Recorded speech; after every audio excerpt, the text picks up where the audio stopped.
on this board behind me, it's actually 10 reasons why most of the Africans are actually poor. And by the way, what comes in your mind whenever the African continent is actually mentioned? You know, poverty and a lot of diseases and all those kind of things. And today we're going to go ahead and check what are the reasons why African continents, actually most of the people are poor. And who can give this story? None other than somebody who is actually resides in this great continent of ours. All right, let's get into the business. But before we do that, by the way, did you know that I always post a video each and every day talking about investment, money, and everything related to? And perhaps if you don't want to miss any of my good videos, this is how you do it. All right, just down below there on your right, there is a small button written subscribe. It is in black. Hit that magical button. By the way, it doesn't cost you anything. All right. And by the way, make sure that you like this video. Let's get into the business. Now, the point number one thing that you're supposed to understand is most of the Africans love to play victim. If you pick them randomly and ask them, hey, why are you like this? Hey, because of colonization, it's because of the West, you know, don't like us and all those kind of things. It has to be they play victim. Okay, fine. We are the way we are because, hey, were it not we undergoing the, you know, sort of all those things that went back there in 1900s or 1800s or something of sort, then we wouldn't be where we are. Or maybe our wealth was stolen. Or maybe, let's say, we get to, you know, undermine in terms of our leadership and everything. It's like playing victim. You see, presenting yourself as an individual who is less fortunate in this planet of ours. Remember one thing, we are all different races in this world. And say, when you play victim, when you try to make it look like as if, hey, things are not fair with me. Okay, fine. I know somebody's watching me from somewhere and be like, but it's true. Yeah, it can be true, but again, does not limit you from achieving your full potential. Remember one thing, and never forget this as long as you live. Poverty starts between your ears before it goes into your pocket. That's for sure. All right. What you conceptualize, that's what you vibrate, and that's what you attract. Let's go to the point number two. You know, something called blaming around. Have you ever talked about Africans that say, hey, I'm poor because I was born from a poor background. Hey, were it not for my parents working hard, you know, I could be somewhere doing some things and something of sort. And again, or maybe you say, hey, I'm poor because of my government. You know, government is not doing the right thing. You know, I just finished my school or I'm a graduate. I do not have a job. I think government ought to be doing something for the sake of me. You see, whenever you get something to justify the situation that you are, it is sort of a massage to, you know, tell you like, hey, stay on your comfortable zone. Hey, you can blame it on somebody, you can do this or that or something of sort. Yeah, I understand. And I'm not eliminating the fact that the government ought to play something or do something. They can do something. They have to do something. But it's not overly true. By the way, even if today you are picked with that mentality, you're taken to a quite of developed country, the first world as it is known, then we're gonna have the same thing. It's like changing the forest, but the monkey is still the same. That's for sure. All right. So the point is this, you know, is it not possible to find poor people in a developed nation? That's for sure. So the point is this, it's not overly on government to make sure that they do something for the sake of your life. And I always love to give this example. Remember one thing, these leaders of ours whom we elect, they were once like we before we gave them a position. And I always tell people, whenever you see corrupt leaders on top there, it's a reflection of the society. That's very true. If you go to a country whereby you find corruption is hovering all around the places, if you go trickle down to below to the guys who are down there, they still sort of buy or carry the same thing. If you do not understand what I'm saying, just look whenever we are having the elections in these countries, they actually dish out money. What do you think they think about? As like you dishing out money does not solve anything. Those handouts and what have you, it's a reflection of how the society is, right? Let's go to the point number three. The point number three is something called the cultural beliefs and practices. Would you imagine if I tell you that some of the cultural practices and beliefs that we who Africans hold on to that limits us in exploring our full potential? And I'll give you a very simple example. In this lineage of me offering the financial advices, there was a time I received a call from a person, don't want to mention the community, but I received a call and that guy was in a debt. It's not quite a humongous debt, but it was big to him. And the debt was around it was around 94,000 or something of sort. That's like $80 or something like that, right? Okay, now this not really $80, but rather $800. Okay, now this guy, I asked him, okay, fine, do you usually get a job? Yeah, I do have a job where I'm earning like 32,000 a month, but I do have a family, I have to eat and I have to do all those kind of things. Okay, fine. Okay, now do you have like something like you own like an asset or something of sort? Yeah, he told me, yeah, I do have some cows, I have some goats and sheep. And I asked her, how many cows do you have? I have 40 of them. 40 of them? Yeah, I have 40 of them. And I do have some goats, like close to 60, and sheep close to 50. And I was like, God damn it. you're already wealthy. I mean, like, seriously, you're okay. You can just sell some few. And this, and you know what the guy said? No, I can't sell. Ask, why can't you sell? He said, hey, remember one thing. In our culture, we consider thieves as big pets. Just allow me to call them so. We cannot really sell. It's just, it's sort of a culture of us, having them just around, not selling them. We don't view them as businesses, just a thing that we ought to have. And I was like, oh my goodness, you have yourself 40 cows, you got yourself some 60 sort of a sheep or something of sort, but you cannot sell them. And by the way, if you were just to sell 2 cows, you are out of debt completely.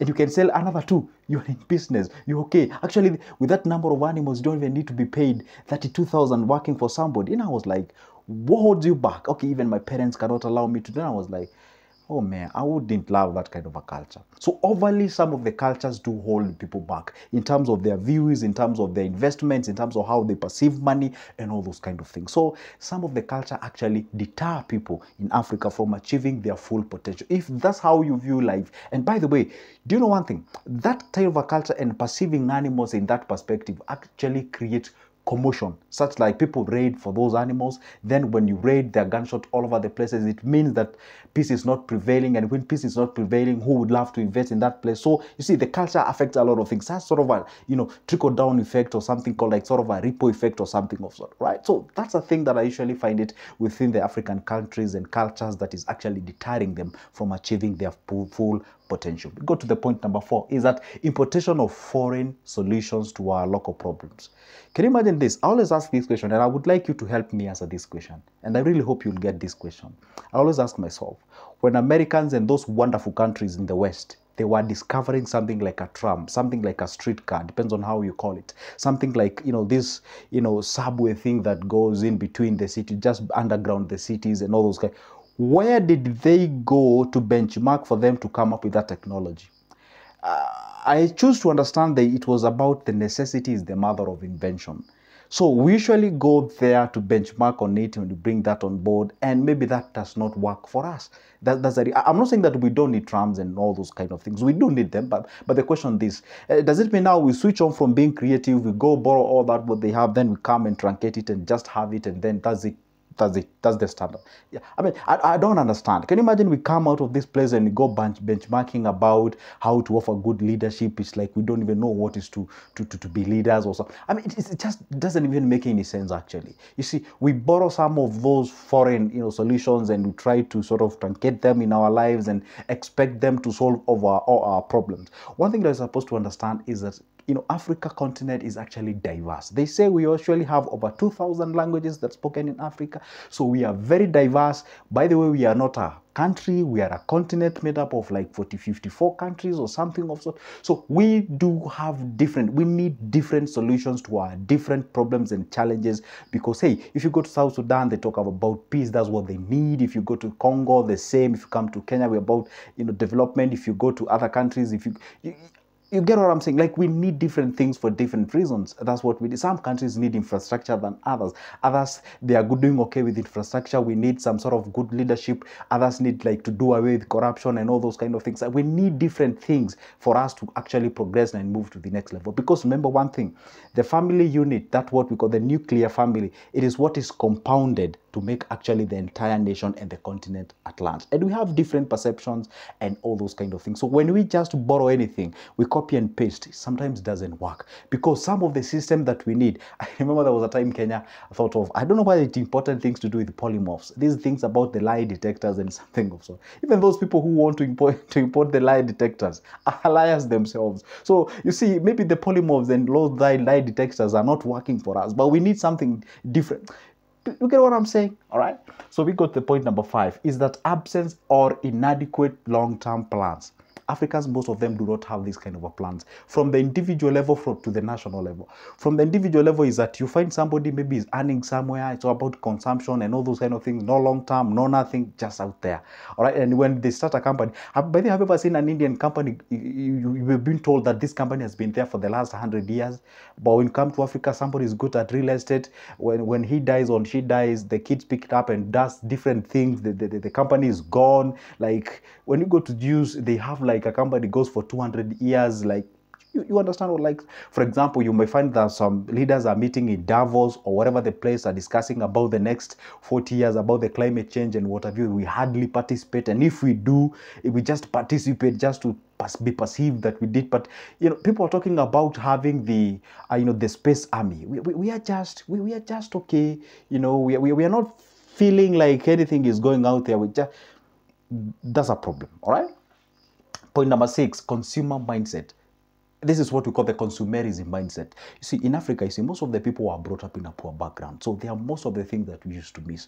So people used to be like, that day when I'll get money, this is what I'll do. So you go on board whenever you get employed. If you become lucky to actually acquire one or secure one, then you have this consumer mentality. You have to appear good. And that's why you find like most of the Africans, when they are black people, allow me to say so, with all the due respect, okay, they tend to associate themselves with big brands because they don't find value deep inside of them, but they kind of justify themselves with these big things, like having them some big things on maybe machines in terms of clothing and all that. They just have a lot of consumer mindset, pleasing, using the money that they, acquired in a very hard way to please people that don't know, they don't even know, or they don't even love, and all those kind of things, okay? So consumer mentality, and I'm not saying it's only in Africa, even in external world out there. By the way, somebody might pull some statistics and say, hey, who have the consumer mentality? We might have some guys from the West who are really consuming, but you see, at least they are better off compared to the economies. But here we are, compared to where we are, I don't think it's really a good thing out there. Anyway, I understand that point is quite debatable, and I'm open to the discussion, all right, with all the due respect to everyone.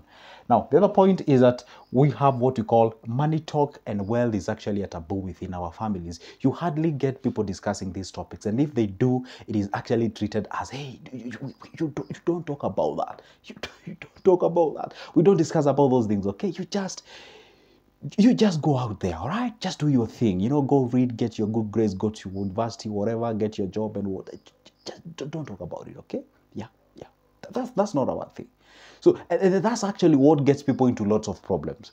You see, it is good when you discuss, and that's why I always tell people, even if this may mean harsh, sometimes stop borrowing, financial examples or financial advices from your parents, and maybe they didn't do good in that. When I say don't borrow their financial advices from them, I mean respect them. We love them, we respect them, and you ought to respect them at all the time. It's good to listen to them, but don't do exactly what they did, because you obviously know this is what they did, then they never made it. So don't do it. I mean, seriously, don't do it for real. Like, respect them, do your thing, at least do differently. You'd rather fail and say, hey, I did different from what they did, but I didn't work. So the person who will pick from you will be like, okay, fine, I won't do what grandparents did, and I would do what my parents did, then I will do a different thing. So one of you might become lucky in the process. But if you keep on doing the same thing that they did, your parents did, your grandparents, your grandparents did, and all, something. There was a time I did try to go back at home in my up country and tried to do some farming in sort of a modern way. And I was like, come on, what are you even doing? That cannot even work here. Hey, listen,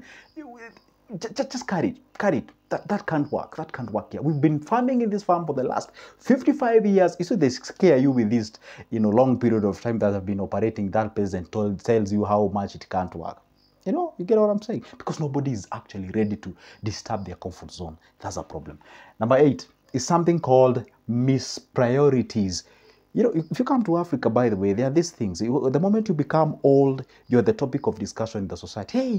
Hey, you ought to have kids. You ought to marry. You ought to have families, continuation of the generation. They disregard the financial capability of yours to bring up. Because honestly speaking, bringing up a kid is not simple. I mean, it's not only about emotional issues, it's about finance. You ought to have them in plan and in place and ready for you. Sometimes I always say, hey, you'd rather get kids at 40 and sort of give them the good life that they need, rather than just rushing just because, hey, you're marrying because you are old, and then you get yourself in a situation whereby you get a lot of kids that you cannot even support. You see, that's kind of a thing. So mispriorities of things, and well, I understand maybe some of our great-grandfathers could have been determined how wealthy they are by the number of wives and kids and goats and sheep and what have you, and maybe parcels of lands and what have you. The population increased.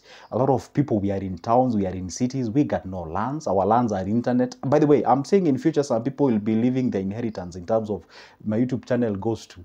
It is true because the today's land is the internet. That's a reality. So when you do bury or carry all those old traditional things and view of things, and you expect a different things, it ain't gonna work, right? Number 9, limited exposure and choices to take from as far as the career options are concerned. Okay, fine. For example, and I'll have to give this example. Next year, this 2024, we are going to the Olympics in France, in Paris to be specific.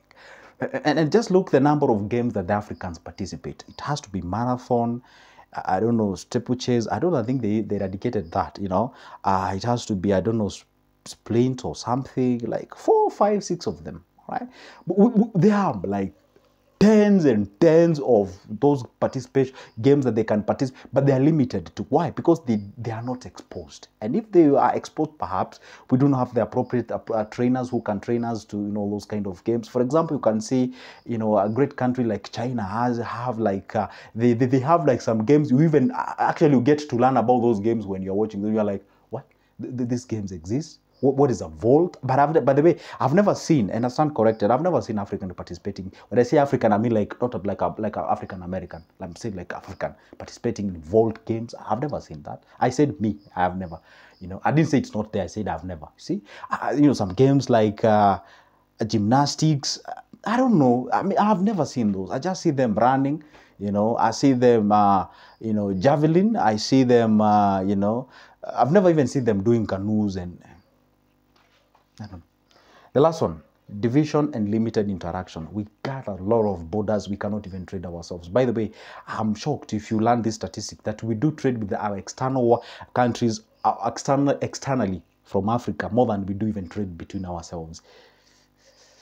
If you go to Europe and see how much they do trade within themselves or amongst themselves, you'll be shocked.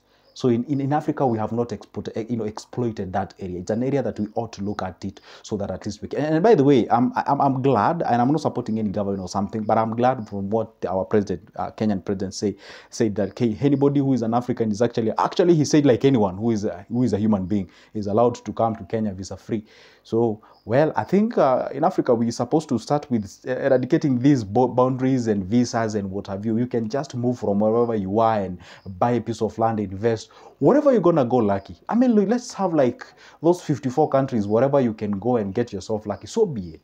We move all over the place. For example, today if you apply a visa to go to Europe, or let's say specific, if you go to Canada, not Canada rather, the Canada is in North America. If you go to maybe to UK, that visa that you get can actually move you around like several countries. It's a thing. If you get today's Kenyan visa, you cannot even go to maybe, let's say, Ethiopia. You need an Ethiopian visa or something like, but we're just neighbors here. You can just drive yourself and go and nice yourself. We really need to open these borders so that at least we can trade ourselves amongst ourselves. Fine, I understand. All those points that I've raised are actually point to be debated on. You know, note them down. Tell me what you think, and if you did like this kind of a video, just tell me, make more of this, and that would be the greatest thing. Anyway, by the way, if it's the first time watching me, my name is Joseph. Talk about finance and anything related to exactly that. By the way, don't forget, you can always pick my number from the description of this specific video.